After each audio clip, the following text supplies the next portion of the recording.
when they killed the killers in this year's mass shootings in Buffalo and Uvalde, Texas, were both 18. All used legally purchased AR-style rifles. In the nationally televised CNN town hall 3 days after the Parkland massacre, you said, quote, "If you are 18 years of age, you should not be able to buy a rifle. I will support a law that takes that right away." Would you still support that federal law? No, let me tell you why that law doesn't work and why that proposal doesn't work. We had a shooter last Thursday, tragic, in North Carolina. He was 15. Where did he get the gun? He didn't get it from a gun show. He certainly didn't buy it. He's 15 years of age. We've had shootings in the state. Pulse was a terrorist attack. A licensed security guard with a permit to carry firearms, extensive background check. The guy in Parkland, this killer, everybody knew who it was. Even before they announced who the person was, everybody in the community knew who it was because this guy had long problems. He'd been acting up for a long time and everybody knew it. And here's what happened. The sheriff did nothing about it. The school district did nothing about it because they didn't want to arrest kids, and fell through the cracks. Even the FBI cracks it fell through. So that's why one of the first things I did when I got back to Washington is I sponsored a bipartisan red flag law, styled after Florida, not the crazy one they just passed, a real red flag law that would allow the police department to go before a judge and remove your guns if they can prove that you are a danger. The one they passed allows some coworker that doesn't like you to go to some liberal judge and take away your Second Amendment rights. So I think the solution to this problem is to identify these people that are acting this way and stop them before they act. I want to stop you here, Senator, but before I go to Congresswoman Demings, I want to make sure that I understand that what you said in 2018 is not what you believe is the solution today. I do not There should not be believe a ban that on 18 or 19 or 20-year-old A 15-year-old just got a gun, got a shotgun. But that's one case. I just want to make sure. No, it's more than one case. But there was one in Connecticut also involved the exact same thing. We could do this all night, but I want to make sure that you don't support that anymore. It is an important point. Denying the right to buy it is not going to keep them from doing it. Here's the fundamental issue. The fundamental issue is, why are these kids, why are these people going out there and massacring people? This is the same argument. Because a lot of people own AR-15s and they don't kill everyone. I understand, sir, but I want to go to Congresswoman Demings for 60 seconds. You know, people who are the families of victims of gun violence just heard that, and they're asking themselves, what in the hell did he just say? Senator, you used the Pulse nightclub shooting as your inspiration to run again for the Senate in 2016. Pulse is in my district. And yet, you've done nothing to help address gun violence and get dangerous weapons out of the hands of dangerous people. Florida, after Parkland, after you made promises that you had no intentions on keeping to the parents of Parkland, Florida passed legislation raising the age to have an assault weapon, passed red flag laws that we've seen 7,000 plus instances where they've been used now.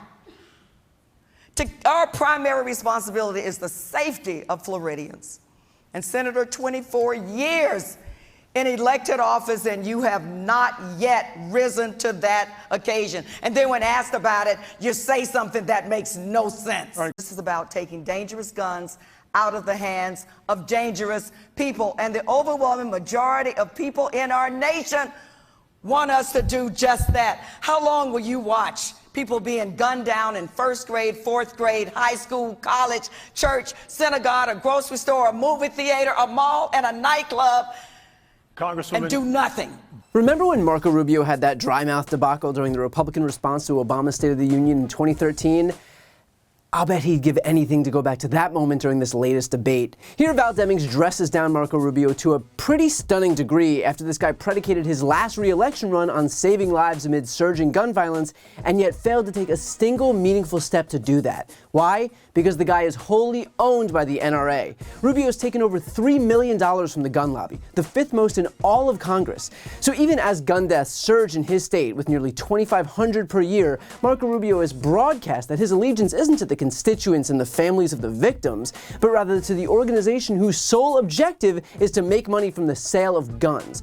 So despite shootings at Marjorie Stoneman Douglas High School in Parkland, at Pulse nightclub, Fort Lauderdale Airport, and at a military base in Pensacola, Rubio has signaled that he will do nothing to stop the next one, despite running on doing exactly that, despite his tacit admission that gun violence is worth confronting, all because he can't bring himself to relinquish those campaign checks.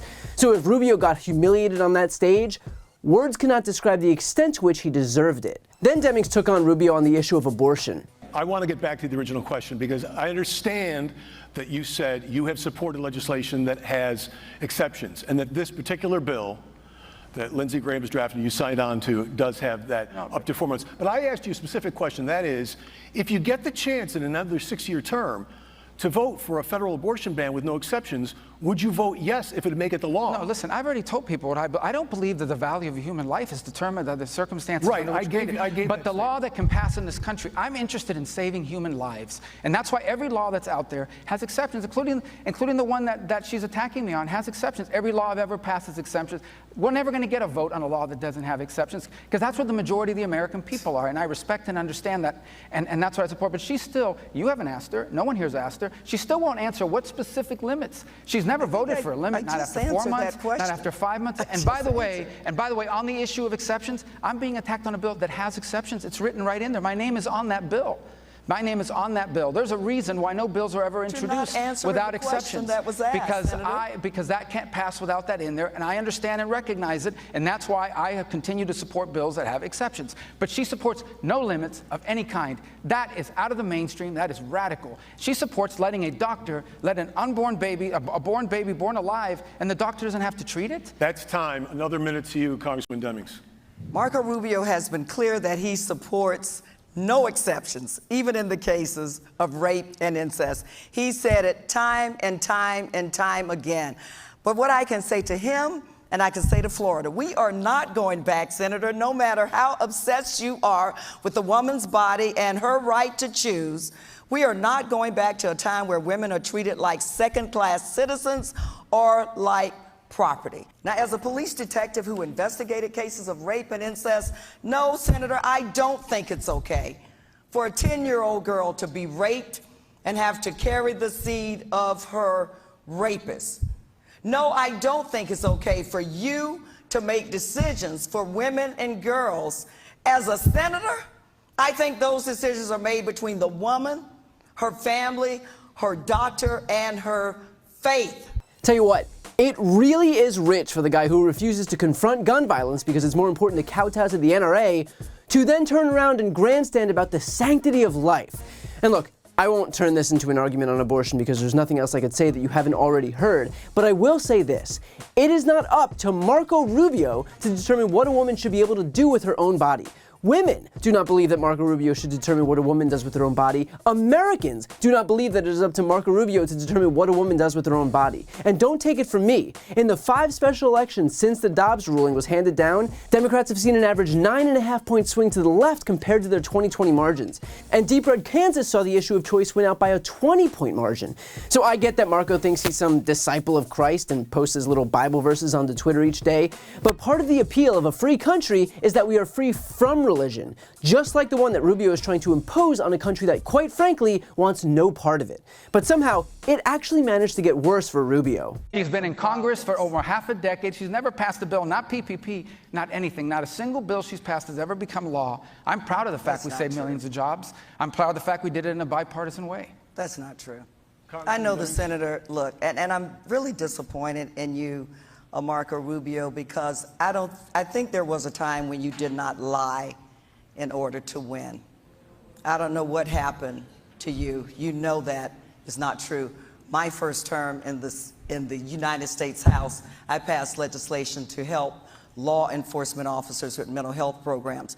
Your first term in the Senate, you voted to turn Medicare into, basically to abolish it, and then turn it into an underfunded voucher program. And then you gave the biggest tax break to the richest of the rich and said you'd pay for it with cuts to Social Security and Medicare. And look, I get that Republicans lie. They exist in a completely separate media ecosystem where they know they can spew whatever bullshit they want, and that even when they're fact-checked, their supporters will never see it. But apparently Marco forgot that he was in public here, and that when he tells a lie so egregious, like suggesting that Val Demings has never passed a bill, that she could call him out in real time as the liar that he is. In reality, Val Demings has sponsored or co-sponsored 55 pieces of legislation that became law. So his lies might work on Parler or Rumble or OAN or Fox or wherever else he's choosing to lie these days, but not so much in the real world. From there, Rubio tries to justify his opposition to drop boxes. That's a method of voting that doesn't advantage one group or another. There's danger involved in drop boxes. People need to think about it. Okay, imagine if someone decides, oh, there's a drop box, I'm just going to put some explosive in it and blow it up and burn all of those ballots, and now those votes don't count at all. Okay, there is something, with elections, there are two things that are very important. Number one, the count has to be accurate. The votes have to be counted accurately. But the other is there has to be public confidence. The public has to believe that the elections were fair. Ah, yes. There's danger in drop boxes because someone might put an explosive inside, says the guy who only 5 minutes earlier explained why there shouldn't be any restrictions on guns. I mean, I'm legitimately almost at a loss for words here. Rubio uses some obscure, imaginary example to justify suppressing the right to vote by stating that someone could get hurt in the same debate where he actually defended the instruments whose entire objective is to hurt someone. Please, dear God, make it make sense. Also, consider the fact that anyone could put an explosive anywhere. They could put one in a train or in a supermarket or a movie theater. Do we shut all of those things down? Of course not. But we shouldn't have drop boxes because someone might put an explosive inside? What if someone puts an explosive at a polling place? Should we not have polling places? What if someone puts an explosive at the location where they count the ballots? Should we not have those? Are we never going to do anything because someone might do something at some untold point in the future that's bad? Instead of promoting this desperate, tortured logic, it would probably be easier for Rubio to just come out and say, I think we should make it difficult for people to vote. At least, for once, he would be telling something of the truth. And to finish off, I think Val Deming's closing argument says it all. Todd, I wasn't going to start my closing arguments with the last couple of things the senator said were just not true. And let me say this. I stand on this stage tonight as the daughter of a maid and a janitor. Had the awesome honor of being the first in my family to graduate college, served at the police department, worked my way up through the ranks to become the chief of police, serving in the House and now running for the Senate. Only in America is my story possible.